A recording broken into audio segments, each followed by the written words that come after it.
दोस्तों, आज की यह घटना उत्तर प्रदेश के बांदा जिले के मंटो थाना क्षेत्र के गोयरा मुगली गांव की है। इस कहानी की शुरुआत होती है 70 साल के बुजुर्ग शब्बीर खान से, जिनकी बेटी शहजादी पिछले 2 सालों से अबू धाबी की अल बाथवा जेल में कैद थी। शब्बीर खान हर हफ्ते अपनी बेटी से बात करते थे, लेकिन 1 हफ्ते से ज्यादा बीत जाने के बावजूद उनका संपर्क नहीं हो पा रहा था। यह उनके लिए एक चिंता का विषय था। जब शब्बीर खान ने कई बार कोशिश करने के बावजूद अपनी बेटी से संपर्क नहीं किया तो वह परेशान हो गए। उन्होंने अपने फ़ोन में अबू धाबी के कुछ नंबर देखे और उनमें से एक नंबर पर एक मैसेज भेज दिया। कुछ देर बाद उधर से जवाब आया कि हम आपकी क्या मदद कर सकते हैं। शब्बीर खान ने बताया कि वह अपनी बेटी के बारे में जानना चाहते हैं, क्योंकि वह उनसे संपर्क नहीं कर पा रहे हैं। लेकिन इस बातचीत का उन्हें कोई ठोस जवाब नहीं मिला। 28 फरवरी की शाम को 7 बजे उसी नंबर से उन्हें एक मैसेज मिला कि आपकी बेटी को 15 फरवरी 2025 की सुबह फांसी दी जा चुकी है। यह सुनकर माँ बाप का रो रो कर बुरा हाल हो गया था। हालांकि यह जानकारी अनऑफिशियल थी। अधिकारियों ने स्पष्ट रूप से कहा कि उनके पास कोई पुख्ता जानकारी नहीं है, इसलिए वे इस पर ज़्यादा कुछ नहीं कह सकते। कोई ठोस जानकारी ना मिलने पर शब्बीर खान और उनकी पत्नी ने दिल्ली हाई कोर्ट का दरवाजा खटखटाया। 28 फरवरी को उन्होंने कोर्ट में याचिका दायर की, जिसे गंभीरता से लिया गया। कोर्ट ने भारतीय विदेश मंत्रालय को निर्देश दिया कि 3 मार्च 2025 तक इस मामले पर जवाब दिया जाए, ताकि माँ बाप को उनकी बेटी की स्थिति के बारे में सही जानकारी दी जा सके।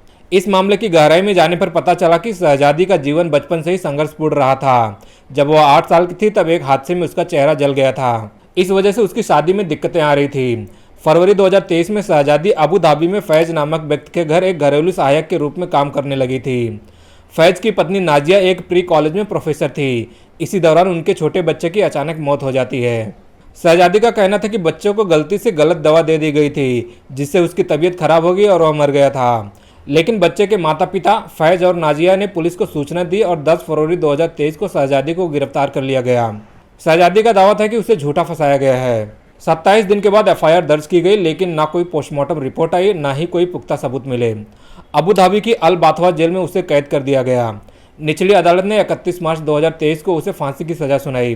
शहजादी ने हाई कोर्ट में भी अपील की, लेकिन उसकी सजा को हाई कोर्ट ने बरकरार रखा। शहजादी के माता पिता ने भारत में राष्ट्रपति, प्रधानमंत्री, उत्तर प्रदेश के मुख्यमंत्री, सामाजिक संगठनों और वकीलों से मदद की गुहार लगाई। जुलाई 2024 में उत्तर प्रदेश की अदालत पहुंचे, जहां पर फैज और उसकी पत्नी नाजिया, फैज की मां सुहाना बेगम और एक व्यक्ति उजैर उर्फ पन्ना चौधरी के खिलाफ एफआईआर दर्ज कराई गई। 2 मई 2024 को फांसी की तारीख तय कर दी गई थी, लेकिन प्राकृतिक आपदा और वहां के राजा के परिवार में मौत होने के कारण इसे आगे बढ़ा दिया गया। 25 जनवरी 2025 को अबू धाबी की कोर्ट से फैज को बुलाया गया और बताया गया कि 15 फरवरी 2025 को शहजादी को फांसी दी जाएगी। फैज को यह छूट दी गई थी कि वह लाइव फांसी देख सकता है, लेकिन उसने यह देखने से इनकार कर दिया। शहजादी के माता पिता फैज और नाजिया के परिवार से मिले ताकि वे उसे माफ़ कर दे। अबू धाबी में कानून था कि पीड़ित परिवार चाहे तो दोषी को माफ़ कर सकता है, राजा चाहे तो माफ़ी दे सकता है। अबू धाबी में खून के बदले खून के सिद्धांत पर सजा दी जाती है। लेकिन फैज और उसके परिवार ने शहजादी को माफ़ करने से इनकार कर दिया। हालांकि वह यह भी नहीं चाहते थे कि उसे फांसी दी जाए। वे चाहते थे कि उसे उम्र कैद मिले, लेकिन अबू धाबी की अदालत ने फांसी की सज़ा को बरकरार रखा। 14 फरवरी 2025 की रात अबू धाबी की जेल में बंद शहजादी के पास एक जेल अधिकारी आए और उसे बताया कि उसके पास अब ज़्यादा समय नहीं बचा है। उसे कोई अंतिम इच्छा हो तो बता सकती है। यह सुनते ही शहजादी फूट फूट कर रोने लगी और बस एक ही गुजारिश की, वह अपनी अम्मी और अब्बू से आखिरी बार बात करना चाहती है। भारतीय समय अनुसार रात के 11:58 पर उसे अपने माता पिता को कॉल करने की अनुमति दी गई।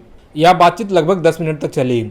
इस दौरान शहजादी ने अपने माता पिता से गिड़गिड़ाते हुए कहा, अम्मी अब्बू, केस को वापस ले लीजिए, मुझे अब सिर्फ सुकून की ज़िंदगी चाहिए, आप लोग परेशान मत होना।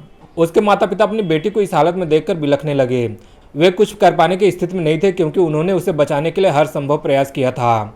इस दर्दनाक बातचीत के बाद कुछ ही घंटे बीते थे कि 15 फरवरी 2025 की सुबह शहजादी को अबू धाबी की जेल में फांसी दे दी गई। सबसे चौंकाने वाली बात यह थी कि भारतीय दूतावास और विदेश मंत्रालय को इस घटना की भनक तक नहीं लगी। यह मामला तब तूल पकड़ने लगा जब 23 सेकंड का एक वीडियो सोशल मीडिया पर वायरल हुआ, जिसमें भारतीय युवती की फांसी की खबर सामने आई। इसके बाद पूरे देश में इस घटना को लेकर विवाद शुरू हो गया। इस पूरे मामले पर सवाल उठने लगे कि भारत सरकार को इस फांसी की जानकारी पहले से क्यों नहीं थी। भारतीय दूतावास और विदेश मंत्रालय की चुप्पी को लेकर आलोचना तेज हो गई। क्या यह घटना एक भारतीय नागरिक की न्यायिक हत्या थी? क्या इसे रोका जा सकता था, या फिर कूटनीतिक स्तर पर भारत सरकार की नाकामी थी? दोस्तों, इस पूरे मामले पर आपकी क्या राय है, हमें कमेंट में ज़रूर बताना।